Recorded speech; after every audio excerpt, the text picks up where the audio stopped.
Subscribe the channel and on the bell notification. नमस्कार।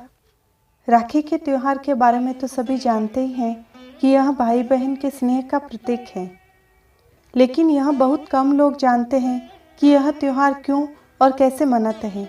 मुझे इस बारे में बड़े बुजुर्गों और किताबों से जो जानकारी प्राप्त हुई है वो मैं आपके साथ शेयर कर रही हूँ। यह त्यौहार श्रावण मास की पूर्णिमा को मनाया जाता है। इसे नारियली पूर्णिमा भी कहते हैं। इस दिन प्रातःकाल स्नान आदि से निवृत्त हो नए वस्त्र पहने पूरे घर में गौमूत्र का छींटा देवे, देवस्थान को पवित्र करे, सभी कोई देवताओं के धोख देवे, थाली में साखियाँ बनाकर जल का कलश, कुमकुम, मौली, चावल, नारियल, फूल, प्रसाद, धूप बत्ती, राखी, दक्षिणा, दीपक आदि लेवे, दीपक जलाएं, घर के देवताओं की पूजा करें, अपने इष्ट देव जिन्हें आप भाई समान ही समझती हैं उन्हें राखी बांधे। मैं भी ठाकुर जी द्वारिकाधीश को इस दिन राखी बांधती हूँ। इस दिन घर के प्रमुख द्वारों के दोनों ओर श्रवण कुमार के चित्र लगाकर पूजा भी करते हैं। भद्रा का समय छोड़कर प्रातः स्नान के बाद वेद विधि से रक्षाबंधन करें। भगवान के द्वार के अलमारी यानी बक्से के जल के कलश के भी राखी बांधते हैं। ब्राह्मण लोग यजमान के राखी बांधते हैं। इस दिन चावल की खीर या सेवियां बनाते हैं। पुरुषों और बालकों को भोजन कराने के बाद स्त्रियां भोजन करती हैं। बहन अपने भाई भाभी को जोड़े से बिठाकर कुमकुम तिलक लगावे, राखी बांधे, मिठाई खिलावे, नारियल देवे और उनके जीवन की मंगल कामना करे। भाई राखी बंधवा कर बहन को रुपये देते हैं और रक्षा का वचन देते हैं। रक्षाबंधन के संदर्भ में प्राचीन दंत कथाएं भी हैं कि एक बार भगवान कृष्ण के हाथ में चोट लग गई थी तथा खून गिरने लगा था। द्रौपदी ने जब देखा तो तुरंत उसने अपनी साड़ी का पल्लू फाड़कर भाई के हाथ में राखी बांध दी। इसी बंधन से ऋणी श्री कृष्ण ने दुशासन द्वारा चीर खींचते समय द्रौपदी की लाज रखी थी। मध्यकालीन इतिहास से एक ऐसी घटना मिलती है जिसमें चित्तौड़ के हिंदू रानी कर्मावती ने दिल्ली के मुगल बादशाह हुमायूं को अपना भाई मानकर उसके पास राखी भेजी थी।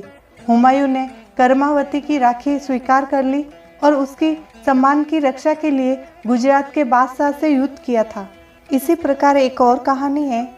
राजा बलि के यहाँ जब भगवान वामन रूप धरकर आए थे और उन्होंने 3 पैर भूमि मांगकर धरती, आकाश और पाताल तीनों को 2 पैर में ही माप लिया था और तीसरा पैर राजा बलि के ऊपर रखा। फिर राजा बलि से कुछ मांगने को कहा। तब राजा बलि ने भगवान विष्णु से कहा कि आप मेरे यहाँ 4 मास तक पहरेदार बनकर रहेंगे, ऐसा वरदान दीजिए।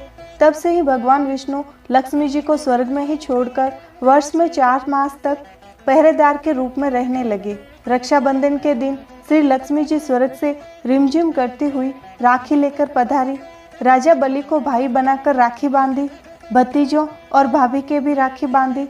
तब रानी हीरे मोती का थाल भेंट स्वरूप लेकर आई तो श्री लक्ष्मी जी बोली, भाभी हीरे मोती तो मेरे घर भी बहुत है, मैं तो बांधे हुए मेरे पति श्री विष्णु भगवान को छुड़ाने आई हूँ। इस प्रकार लक्ष्मी जी श्री विष्णु भगवान को अपने साथ ले जाती हैं।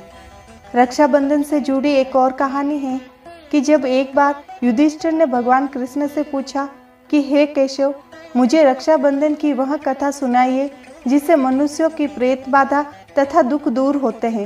इस पर भगवान ने कहा, हे पांडव श्रेष्ठ, प्राचीन समय में एक बार देवों तथा दानवों में 12 वर्ष तक युद्ध हुआ। इस संग्राम में देवराज इंद्र की पराजय हुई। देवता कांति विहीन हो गए। इंद्र रणस्थल छोड़कर विजय की आशा को तिलांजलि देकर देवताओं सहित अमरावती में चले गए। विजेता दैत्यराज ने तीनों लोकों को अपने वश में कर लिया और उसने राजपद से घोषित कर दिया कि इंद्रदेव सभा में न आए तथा देवता एवं मनुष्य यज्ञ कर्म न करे। सभी लोग मेरी ही पूजा करें। जिसको इसमें आपत्ति हो वह राज्य छोड़कर चला जाए।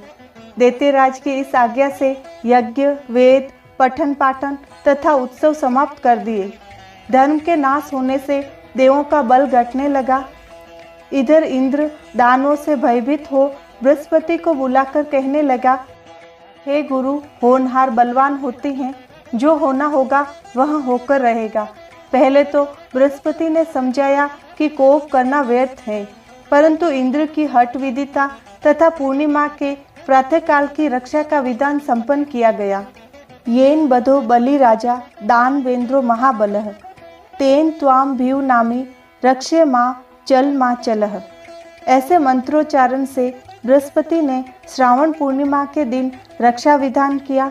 सहधर्मिणी इंद्राणी के साथ व्रत संगारक इंद्र ने बृहस्पति की उस वाणी का अक्षरशः पालन किया।